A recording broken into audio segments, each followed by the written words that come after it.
Hey everybody! I am so excited to be making my third video. So we're just gonna get started. My second video was about how to budget, how to make your budget, create it, and stick to it.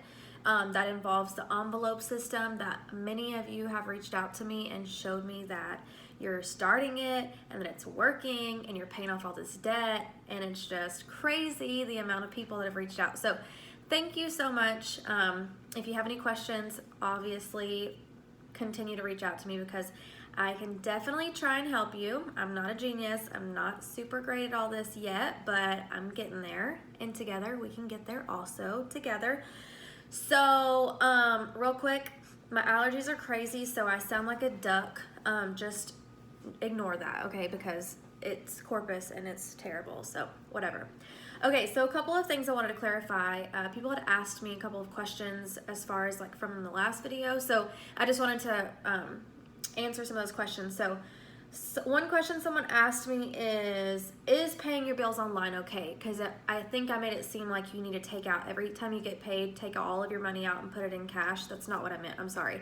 So basically, yes, it's fine to pay whatever bills you have automatically drafted with your debit cards coming out of your account. So only take out your cash for what is going in your envelopes. So your little categories that we talked about earlier. Okay, so just to kind of recap from the last video so that we can carry it over to this one. If you haven't watched the first video, you definitely need to start there because that's kind of the basics. This is a little bit more details about how to do the debt snowball, how to pay off debt, student loan information as far as like how to pick the right plan for yourself, things like that. So okay, so we talked about your income, knowing how much money you have coming in versus how much money is going out. So what are your expenses, where are you spending money? Write all that down, find out where all your money is going, set your budget, set your category budget. Hopefully by now, those of you that started it are starting to realize how much needs to go in those categories. Like I said, it's not going to come easy the first time, so, just work on it. It's fine. And then I think that's where we left off. So what I want to start off with is the emergency fund of $1,000. Okay, so this is, again, all based off of Dave Ramsey's Total Money Makeover. So if you want to get that book and read it, I highly recommend it. I actually just finished the book a couple of weeks ago, which is why it kind of took me a little while to do this second part, because I wanted to make sure that I had all the information before I started talking about things that I wasn't sure about.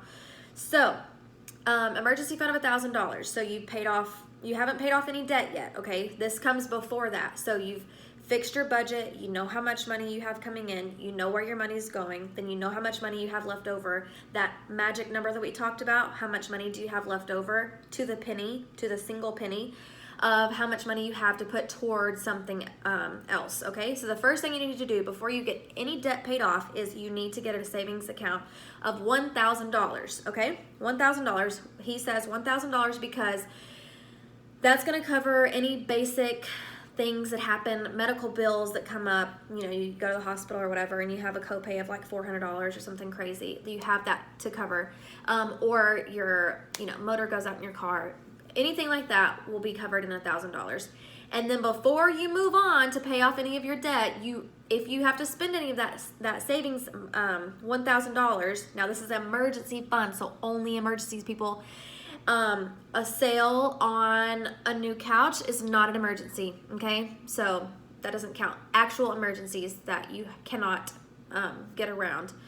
So once you get your $1,000, then you start paying off debt. Now, if in the middle of that an emergency happens and you have to take $500 out of your emergency fund, then you have to put $500 back into that emergency fund before you start paying your debt. So pause on debt, fill up your emergency fund, $1,000, and then you can get started again, okay? So that's how it goes. So that's what I did first. So I also just took a shower. My hair is still kind of wet, so I'm just trying to air it out so that it'll dry before I go to sleep. Okay, so $1,000 emergency fund, boom, you're set, okay? Now, I want to reiterate also that my budget does not include my student loans because my student loan payment will start August 5th, okay? So August 5th, I'm going to have to redo my entire budget because that's going to be a whole bill that's going to start being taken out of my account. By the way, my student loan payment will be $1,160.61, okay? It's a lot of money. But guess what? I have money that I can put toward that, and it's going to be fine because I'm just going to reevaluate my budget, which I've already done. And I've actually, fun fact, I've already done my budget through the end of September of this year, okay? So that's how excited I am about budgeting and doing all this stuff. Okay, now, as far as student loans go, this is not, I don't know a whole lot of information about this, but I do know that basically from researching and from talking to the people I had to call the 1-800 number, wait on hold, and then talk to them and ask questions. But basically, there's different payment plans you can get set up on, okay? You have the income-driven plan, which is basically, there's like 15 of these plans, by the way. It's so overwhelming. It's so ridiculous. I hated this whole process. But the income-driven plan is basically, it's based off your income, okay? So that takes into account if you're married, that's going to be, they take your whole income. So if you make $50,000, but your husband or wife or whoever makes $100,000, they're going to assume that together you have $150,000 of income, because you do, right? That's something to consider. Also, if you lose your job, so if you don't have a very steady job and you lose your job, then that accounts into it. So they're going to go, oh snap, she lost her job, so we're going to make her payments go down because obviously no job, you don't have any money to pay us. Okay, so that's the income-driven plan. A lot of people are going to get on that because it has a cheaper monthly payment, okay? But you're going to pay more interest in the long run, so just think about that. There is like a 10-year plan, a 20-year plan, a 30-year plan, and depending on how many loans you have, you're going to end up paying a ton of interest the longer the plan is, right? So that's pretty obvious. So that's going to determine, so if you say, okay, for me, for example, the 30-year plan, which is the longest plan, I think the minimum payment was like $600 a month, which sounds great, but I don't want to pay off my loans in 30 years. That's insane. I want to pay off my loans in 2 years, right? $100,000 worth of debt. Oh yeah, I didn't tell y'all that. We'll get into that later. But anyways, so I could either pay $600 a month for 30 years and pay all this money in interest. I think it was gonna be like $30,000, you guys. That's a lot of money in interest. Or I could pay $1,200 a month pretty much and get it paid off in 10 years. But I'm gonna pay more than that and get it paid off in 2 years. But anyways, so whenever you're deciding your student loan repayment plan, just kind of think about your situation, and everyone's different and blah, blah, blah, blah, blah. But if you're like me and you want to get debt paid off, and if you're watching this video, I'm assuming you do too, then I would go with a standard payment, which is basically the same exact payment every single month until you get paid off. And if you want to pay more, you can, okay? But also, if you sign up for automatic draft, like it comes out of your account automatically, then you save 0.025% or something. I don't know. I heard the word save money, and I was like, yep, sign me up. So I got signed up for automatic draft. Also, that helps you so that you don't miss a payment, because if you miss a payment, you are screwed, people. It's like a whole thing. You might as well just go to loan jail. I don't know. Anyways, you don't want to get there. Okay, so I think that covers student loans. Now, a couple of things. Someone said, well, you need credit cards to build credit. Okay, and yes, I understand that. You have your FICO credit score and you're trying to get a higher score. So that's where the Dave Ramsey thing kind of is in leeway, because this is like a whole controversy. Because if you want to buy a house, you have to have credit, right? Because that's how the mortgage people are going to assume that you can pay them back, is if you have credit. Okay, so yes and no. So if you are on the Dave Ramsey Total Money Makeover and you read the book, then you'll know that his 2 options for buying a home are, 1, buying a home with no credit. You've got 2 options. I just repeated myself, sorry. I took notes on this because this is I'm not super knowledgeable about this yet, but I did read the book and I do understand it to a very minimum, okay? So his 2 options that he prefers are 100% down. It's crazy, right? Okay, so think about $150,000 house. I'm just thinking of like basics, $150,000. Paying that 100% down. Here's $150,000 in cash. Boom, house is mine. No problem. Okay, so that's like best case scenario. Second is a 15-year fixed rate mortgage. Okay, now that is basically the same thing we just discussed with the student loans. A fixed rate means it's going to be the same exact amount every single month, and this is a fixed year, 15-year. So instead of doing like a 30-year, same as student loans, it's a house, whatever. It'll be the same thing every month. So he suggests, because you don't need credit if you can find a mortgage company that does actual underwriting, which is also known as no credit score or non-traditional credit. So rather than going off of FICO credit score, they go off of actual details. They're going to sit down and look at your debt, and they're going to look at your debt journey and see that you've been paying all this stuff off, and now you don't have any credit because you're $0 in debt.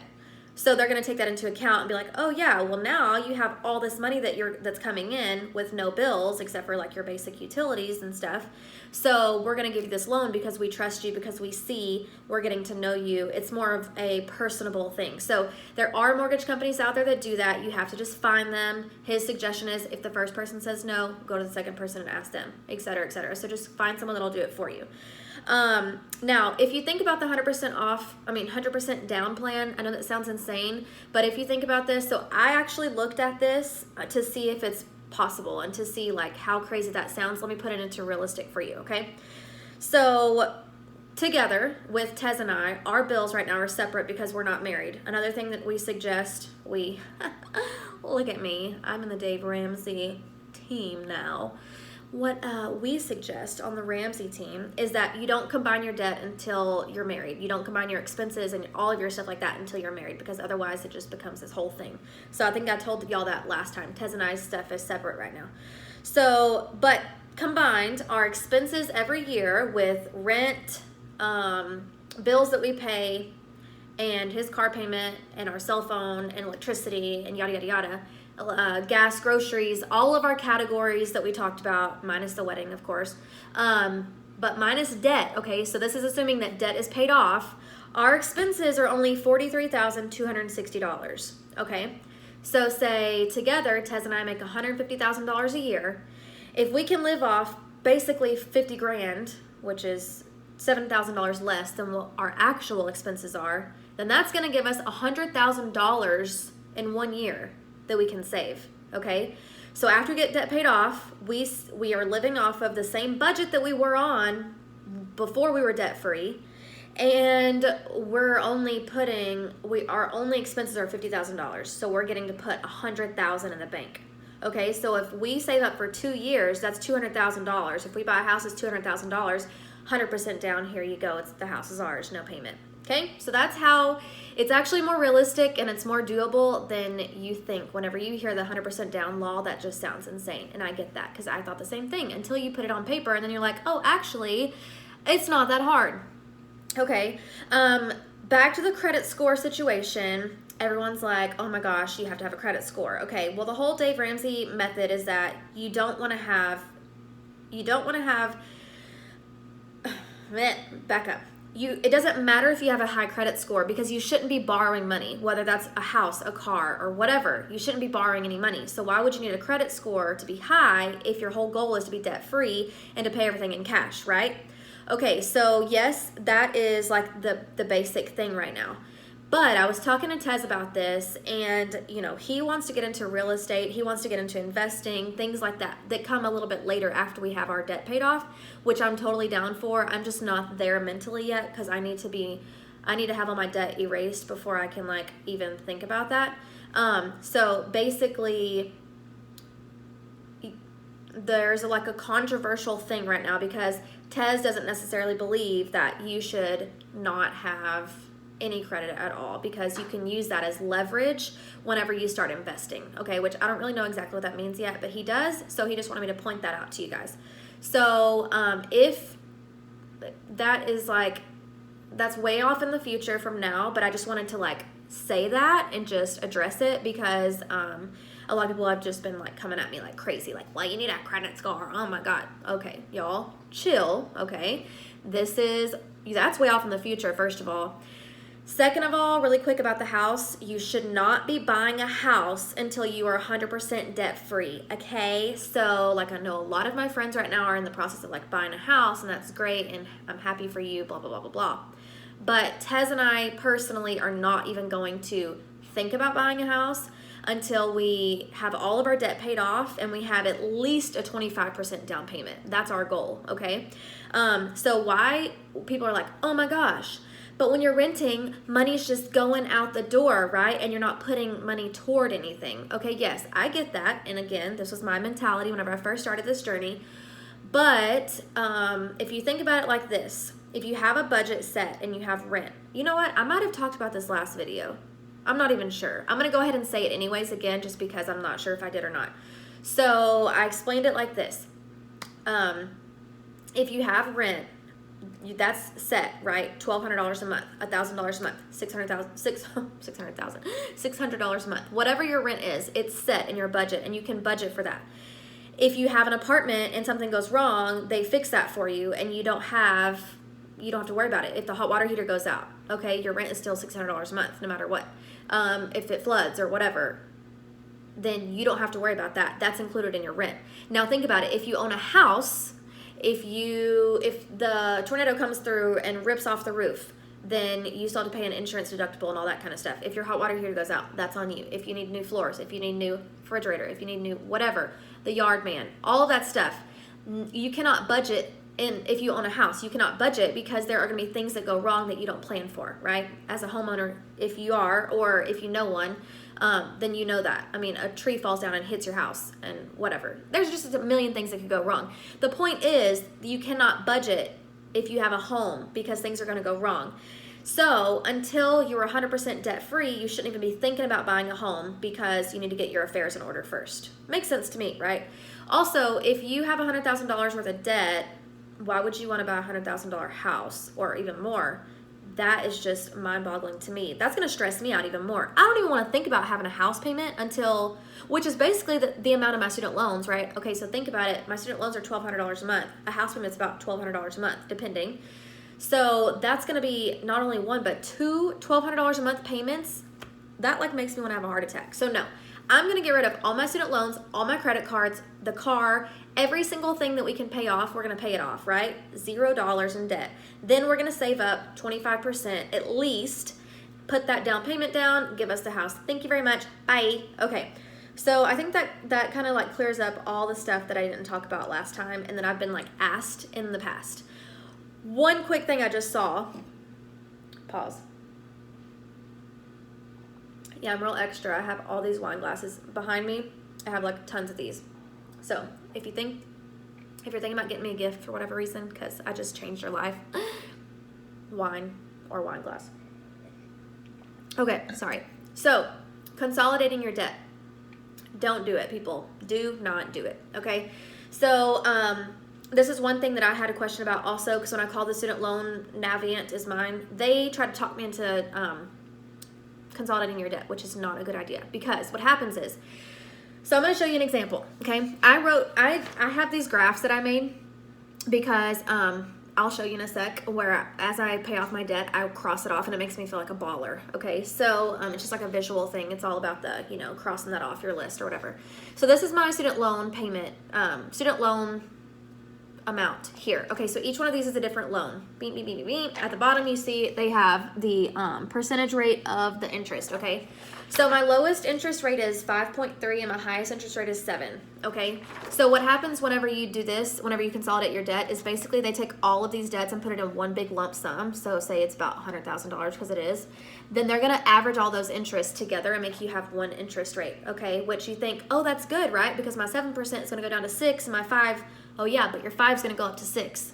So basically, average between 5 and 7 is 6, right? So now all your entire, that huge lump sum is going to have a 6% interest rate, which sucks because my lowest amount of loan right there, that $4,000, that's the one that's really high, right? And my super high one over here, $23,000, is only 5%. So if you think about it, as soon as you get this paid off, that 7% interest rate is gone, okay? And then you are left with this one that's 5. If you consolidate that, all of this is going to go to 6% interest, okay?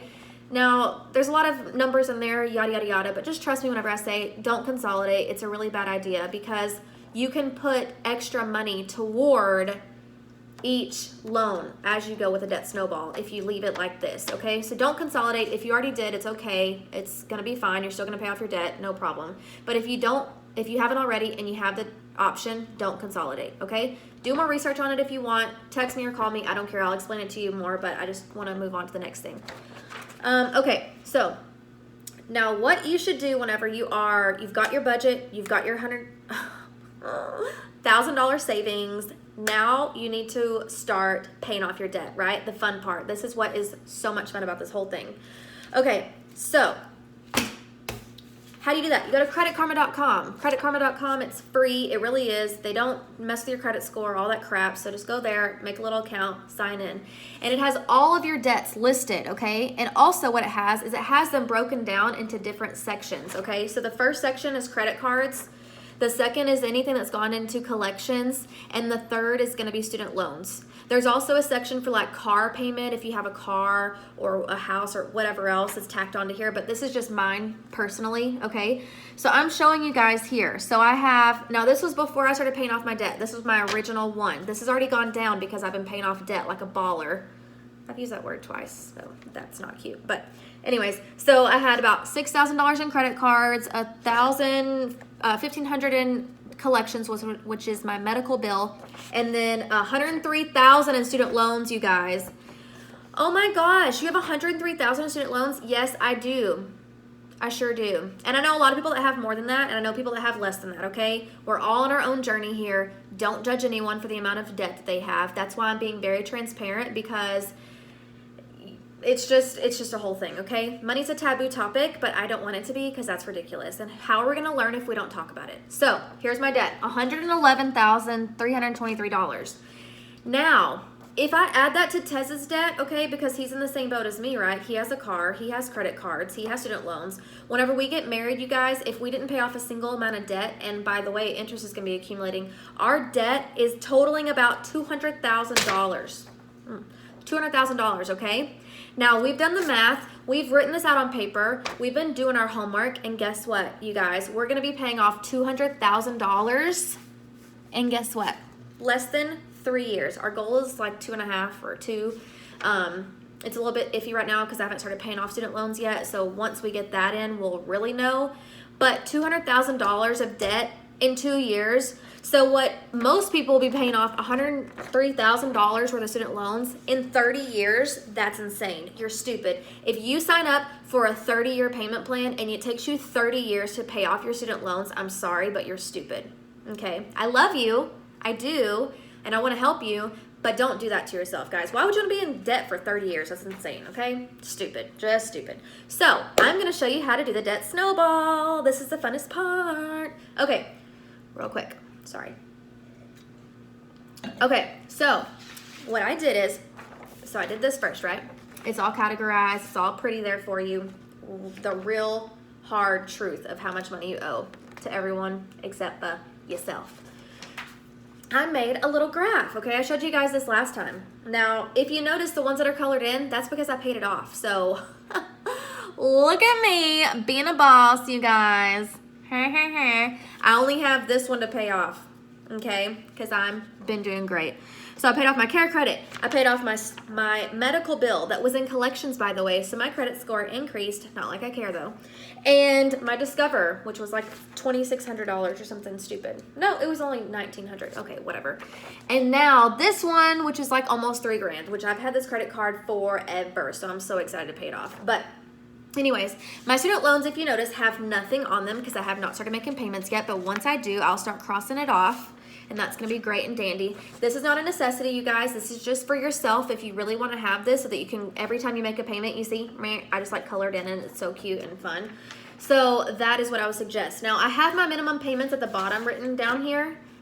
180, 50, 70, and 100. So I'm going to show you the debt snowball with my debt, okay? How I've been paying off debt with my handy dandy little... Tez suggested I got this because it made more sense. He said that I was like all over the place, which I don't think that's ever going to change. But I tried to do this so that it makes it a little bit easier for you, okay? So as you can see, I have debt 1, 2, 3, and 4. Now my student loans are not here yet because I want to have all my credit cards paid off before August 5th. So that way this whole sheet goes away and I can just focus on my student loans, okay? And I'll do my student loans, the debt snowball, the same way once I finish my credit cards, okay? So I'm going to show you how this works. So my minimum payments are here, 180, 50, 70, and 100, okay? So those are what I pay every single month, no matter what, because they're the minimum and it's required, okay? if you see here, I just picked a number. I just picked $100, okay? Because I'm going to assume that every single paycheck or every single month or whatever, however your budget is, I get an additional $100 to put towards debt, okay? So I have $100. Now this is like very easy math, okay? So I actually had like, you know, maybe $767.23 or something crazy. And you can do that to the penny. I want you to, but for this sake, it's just easy math. So 180 plus $100, right? That $100 is the extra that I have every single paycheck to put towards something. So I already have my $1,000 savings, okay? Now I'm paying off debt. Boom. Okay, so 180 plus 100 equals $280. So not only am I making my $180 minimum payment, I'm also making an additional $100 payment, which is equaling 280 bucks. So instead of paying 180, I'm paying 280 every single month on this until I get it paid off, okay? I just did it for 2 payments just to make it easy and so that it would fit on here. So I'm going to do that every single time. You see the next month, I still pay the same. I paid $100 extra, which is $280 total, but I still paid minimum, okay? You see that? The minimum is still going over here. Okay, so I'm going to assume, boom, that was my last payment. It's paid off. This debt is now gone, okay? So then I take that $280, right, that I have because it's my original minimum payment of $180 plus the extra $100 that I have, but this debt is now gone, so I have $280 to put towards this. So I'm paying minimum plus $280. So I'm paying like a total of, I don't know what that is, $330 a month on this debt, okay? So I'm going to keep paying that. Boom, minimum, boom, minimum. Now I've paid this off now, right? Okay, so same thing here. I paid $50 my minimum plus $280, and now this debt is gone. So now I'm gonna snowball that over. That's where the whole snowball term comes in, right? Makes sense. Okay, so now this $330 is now gonna be added on to my debt 3. So I'm paying my minimum payment of $70 plus my $330, because these are no longer here anymore, and then my minimum. And then again, next month, $70 plus $330, and then my minimum. And then I'm going to assume that one's paid off. This is it's going to take more than 2 months, right? It may take you 2 years to pay off first debt, but that's okay.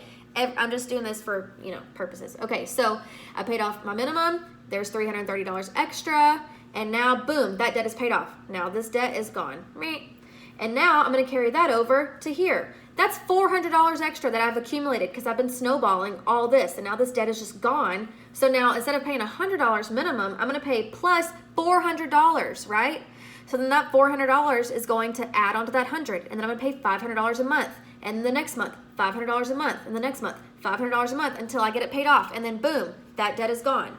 Okay, so that's how you snowball it. So you just like start with something small, and then keep going and keep building and keep building, and you're going to have this crazy amount that you're paying every single month. Now, if you look at this shows that my credit cards are now gone, right? My credit cards are gone, but I have an additional $500 a month to put toward, guess what? Student loans. So I'm going to pay the minimum, which is $1,260 something a month. I don't even know. It's crazy. And then I'm going to put an additional $500 onto this little baby loan right here, which is $4,000.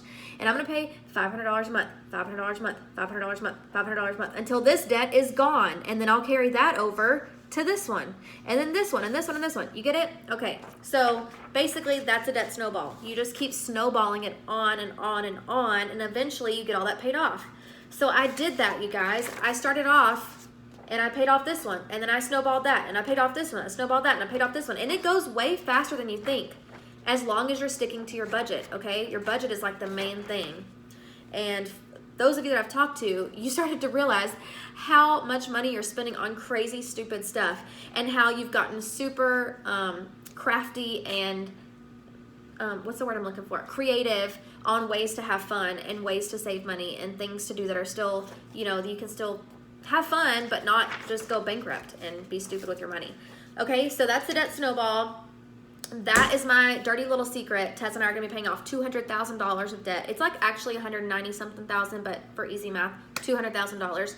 So you guys, it's doable, okay? And guess what we're going to do? We're going to rent in our little apartment well, actually, our apartment's really nice. But anyways, we're going to rent in our apartment, and we're going to be happy until we can pay off all of our debt.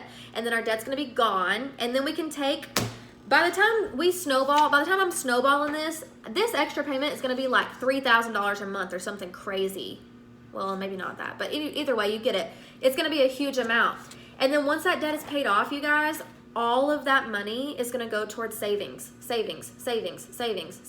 until we get a huge amount. And then we can put that down on a house, and then we can move into our house and make it all cute and pretty, and then have a family and be happy. Okay, so that's the goal. All right, I think that's pretty much it. Now, there is definitely way more stuff about money that I did not cover. This is like the very basic, the very start, and this is for people that were like me and was like, oh my gosh, I have all this debt. What am I supposed to do? So the next thing that they talk about in the book, that Dave talks about in the book, is like retirement, you know, how to do your 401k. If you don't have a 401k, what should you be doing with that money? You still need to be investing in yourself, things like that. So I may do a video about that. It's a little bit more, that's just kind of like all over the place as far as like retirement and then investing and then blah, which I'm not there yet. So I don't want to really skip to that point until I'm there in my own life. Okay, so maybe we just put this on pause for now, and then we'll skip there in 2 years whenever all of our debt is paid off. So I think that's all. Please let me know if you have any questions about this. I tried to make it pretty simple as far as like the math and stuff goes. I wanted you guys to be able to kind of see exactly how it works, and this is exactly what I'm doing. So go to Credit Karma, print that off, you guys. Get this as a visual because it's like a big like wake up call. Holy crap, you thought you had a lot of debt. There may be debt on here that you didn't even know that you had. All the debt, thank God, I actually knew about, so it was okay. But there may be things that you're like, holy crap, I didn't even know that was there. That are like hindering your credit score, you know, or like just hurting you in general. Okay, and that's it. And then you just make your little graphs, and then you put them on your fridge like we do, and every single time I make a payment, I cross it off and feel like a boss. And yeah, I think that's it. 32 minutes. Wow, I thought I was going to go way over, so I'm glad. I talked really fast. I'm sorry. Good thing about this is you can pause, rewind, take notes, do your thing, read the book, read the Total Money Makeover. I think it's a really good thing to do and to have. You can highlight stuff and keep it in there for reference. Yeah, besides that, okay. Thanks, guys, so much. I appreciate y'all that keep commenting and keep texting me and following me on Instagram and subscribing, and just it's making my days all so happy. My next video will be about, you know what? I'm not even going to say because I don't know yet. And I have a few different ideas. If you have any other ideas you want me to talk about, you want me to discuss, please shoot me a text or a comment or a something and just let me know, and I will get it added to the list of things to talk about. Besides that, I started reading Girl Wash Your Face by Rachel Hollis, and she's actually also a Dave Ramsey team member, so she's awesome, and that book is freaking amazing, you guys. I started it today, and I'm already on chapter 5. I'm starting the Contentment Journal by Dave Ramsey's daughter. She wrote it, Rachel Cruz. I'm starting that tomorrow. It's a 90-day contentment journal to help you stop comparing your life to others and be a happy woman or man. And so, yeah, I started reading books, and guess what? Since I got out of grad school, and I can actually read books that aren't about OT stuff, and it's just been like the best thing ever. So, okay. Set some goals for yourself, you guys. I have 3 goals set for July. I'm going to boss those. I'm going to conquer it. And I'm also going to pay off this debt. And you're going to hear about it as I go because I'm going to post it all over my social media. So I think that's it. Thanks so much for listening again. I love you guys so much. Have a great week. Mwah.